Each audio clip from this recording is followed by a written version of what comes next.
Terus gue samperin, lu kenapa bunuh dia? Bacok! Dibunuh.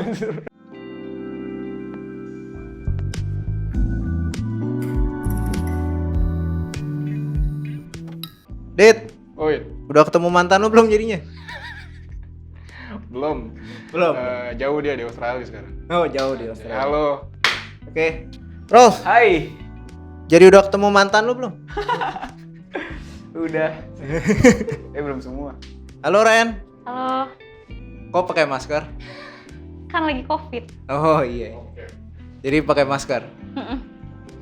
Kesini naik apa, Bay? Tadi gue naik becak. Masih ada becak. Mau bajai. Lu gak kasihan abangnya corona? Oh. Halo Grace, Halo, punya temen nggak? punya dong. Punya. Punya teman. Punya teman. Kalau gua nggak punya teman, gua nggak bakal diundang ke sini. Punya. Emang kita temenan ya? Saya kameramen. Oh, oke. Punya sahabat? Punya. Wah, enggak. Ada banget. Ada ya? Ada. Menurut lo apa sih bedanya teman dan sahabat? Mana yang lebih penting? Yang mana yang lebih penting? Sahabat lah. Teman dan sahabat sama aja sih, penting-penting aja. Tapi mungkin lah ya, lebih kalau sahabat mungkin lebih intens ya. Kalau ditanya mana yang lebih penting? Sahabat dong. Sahabat. Karena Kalau teman tuh nggak bisa lo anjing-anjingin. Sahabat tuh bisa lo anjing-anjingin. bedanya teman dan sahabat berarti Sahabat lebih dalam mengenal dan tahu. dan tahu. Iya. Hmm. Kalau temen tuh kayak sebenarnya lu punya temen either lu formalitas atau either memang keharusan atau either memang norma masyarakat yang mengharuskan kamu punya teman. Kalau kamu nggak punya teman nanti kamu dicap freak. Berarti kalau ditanya mana yang lebih penting, menurut lo sahabat karena satu tingkat di atas teman. Atau tante-tante. Tante-tante lah. Oke, pertanyaan ini Ted. Apa mas? Suatu hari Saudari. ada petani, dia punya serigala. Lagi mas. Saya makan tiga-tiganya. Sahabat lo datang dan curhat ke lo. Dia ngomong kalau dia itu melakukan pembunuhan secara nggak disengaja.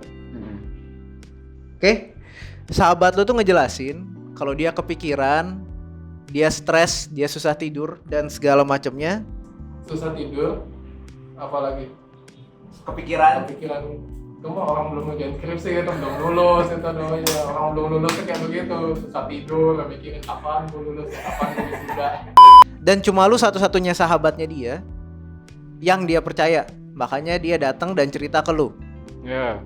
Jadi dia cerita kejadiannya gimana, terus detail-detailnya seperti apa, seterusnya dia cerita ke lu. Nah, beberapa hari kemudian lu lihat di berita dan di sana tertulis bahwa pelaku pembunuhan atas kasus yang diceritain sahabat lu ini udah tertangkap. Tapi pelakunya itu bukan sahabat lu. Apa yang akan lu lakukan? Apakah lu akan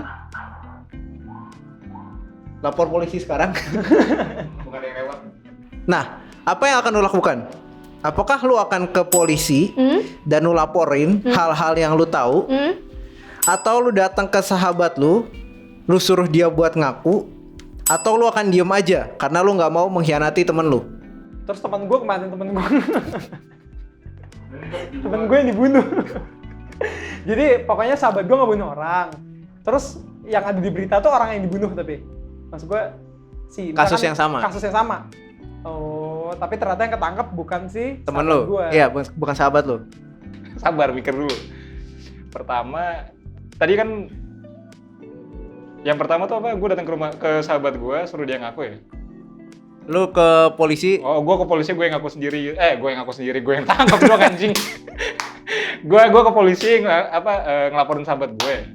Yang kedua, gue itu, yang tiga diem. Atau mungkin lo ada pilihan lain? Soalnya kalau gue ngomong ke dia ntar gue dibunuh anjing. Terus gue samperin, lu kenapa bunuh dia? Bacok! Tapi mas, bukannya keluar. Waduh, bangsat Patrick, kita dikeluarin mas. Menurutku ya, polisi itu menjadikan satu orang sebagai tersangka itu ada buktinya.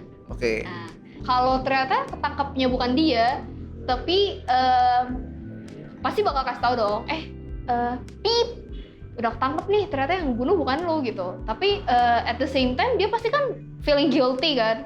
Ya kayak lu udah bunuh orang pasti lu feeling guilty dong. Kayak menurut gua that guilty feeling is enough buat bikin dia feel punished. jadi aku lebih baik diam, dan bukan diam karena nutupin sahabat ya, diam karena iya tahu porsinya lah. Itu kan pasti polisi udah Udah mengerahkan segala cara buat sampai dapat bukti, oh ini orang pelakunya. Berarti lo akan biarin aja gitu, Yes. ada orang lain yang ketangkap, biarpun itu orang yang nggak bersalah. Kecuali misalnya aku dijadikan saksi, misalnya pernah tahu nggak, oh ya emang dia pernah ngomong gitu. Cuman kalau ditanya bukti apa segala macam ya nggak ada. Jadi tidak menutupi tapi tidak membuka juga. Jadi lebih ke bystander aja ya. Jadi ya udah, kalau emang kita dilibatin ya kita ngomong. Iya, kalau enggak Tep- ya udah. Tapi dalam saat ini enggak, diem aja. Iya. Jawabannya yang kedua. Yang kedua itu kita ke teman kita, terus kita ajak dia suruh berterus terang. Habis itu berdoa semoga dia mau ngakuin, terus ke kantor polisi.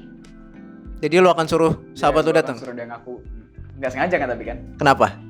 Karena gue nggak yakin semua orang bisa nerima beban mental sebesar itu. Jadi mending aku aja sih kayak gitu. Karena toh nggak sengaja juga kan. Jadi mungkin ya nggak ada yang tahu ya ke depannya kayak gimana. Tapi menurut gue sih lebih baik jujur lah. Ya nggak sengajanya dia juga, ya dia tetap ngelakuin suatu hal yang dilarang gitu, yang nggak boleh gitu ya. Tapi kan memang ada konsekuensi yang harus dia terima gitu. Dan ketika orang lain yang disalahkan atas itu ya kayak kasihan ini orang gitu yang ketangkep padahal bukan dia gitu kan. Jadi ya cuma bodo amat gitu, maksudnya kalau sahabat sama juga, kalau dia bangsat juga ya udah.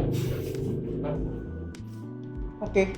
Nah, Grace, kalau seandainya ini benar-benar terjadi nih, sahabat lu tiba-tiba jadi seorang kriminal, perasaan lu gimana sih? Apakah lu akan merasakan hal yang berbeda gitu sebelum dan sesudah hal ini kejadian? Iyalah, pastilah. Berubah. Kenapa? Berubah karena takut. Kan dia pembunuh. Gitu. Jadi takut aja. Enggak sih, tetap sama. Dia tetap sahabat gua. Gue nggak apa-apa sih. Karena kan ada sebab akibat gitu ya orang mau ngelakuin tindakan kriminal. Jadi tergantung gue nanya dulu sebab lo apa kayak gini. Kalau memang itu nggak make sense juga pasti gue kecewa. Pasti gue tetap kecewa. Tapi kalau emang make sense ya nggak gue benarin juga. Tapi ya gue sebagai teman ya mencoba untuk bisa nerima dan ya coba paham lah. Tetap gua anggap sih, karena kan maksud gua kayak tadi di kasusnya kan dia buat kriminal tuh karena emang dia nggak sengaja kan. Jadi bukan emang mental psikopat, enggak, emang karena tiba-tiba ya kejadian aja lah, misalnya kayak tabrak lari apa gimana. Meskipun dia masuk ke penjara pun gue tetap menganggap dia sahabat gue sih, karena pasti gimana ya, setiap orang tuh ada alasan kenapa dia berbuat kayak gitu loh. Mungkin dia ada masalah, terus dia nggak bisa mentoleransi masalah itu, mungkin karena ya emang orangnya begitu, backgroundnya gimana. Jadi menurut gue akan tetap menerima dia regardless dia kriminal atau karena menurut gue ya orang bakal berubah dan ada alasan lah kenapa dia bisa kayak gitu, dan gue yakin dia bakal berubah juga gitu loh. Jadi gue tetap bakal support dia sih, karena menurut gue orang yang kayak gitu justru orang yang udah disupport.